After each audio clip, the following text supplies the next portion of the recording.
శ్రీకాకుళం జిల్లాలో ఏసీబీ అధికారులకు అవినీతి తిమింగలం చిక్కింది. పలాస తూనికలు కొలతల శాఖలో ఏసీబీ దాడులు చేయగా తూనికలు కొలతల inspector Sridhar Reddy red handed గా పట్టుబడ్డాడు. 1,78,000 రూపాయలు లంచం తీసుకుంటూ చిక్కాడు. కాటా యంత్రాల సర్టిఫికేట్ రెన్యువల్ చేయకుండా వేధించడంతో పాటు లంచం డిమాండ్ చేశాడు. దీంతో బాధితులు ఏసీబీ అధికారులను ఆశ్రయించారు. రంగంలోకి దిగిన ఏసీబీ అధికారులు డీఎస్పీ రమణమూర్తి ఆధ్వర్యంలో వలపన్ని పట్టుకున్నారు.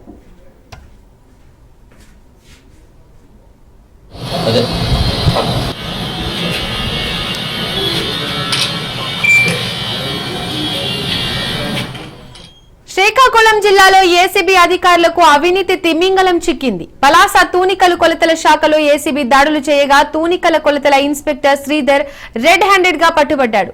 1,78,000 రూపాయలు లంచం తీసుకుంటూ చిక్కాడు. కాటా యంత్రాల సర్టిఫికేట్ రెన్యువల్ చేయకుండా వేధించడంతో పాటు లంచం డిమాండ్ చేశాడు.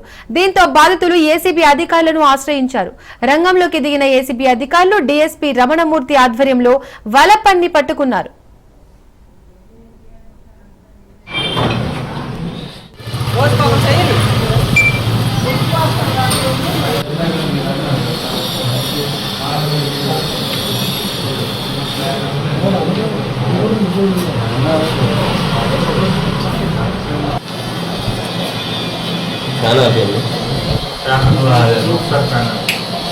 అదే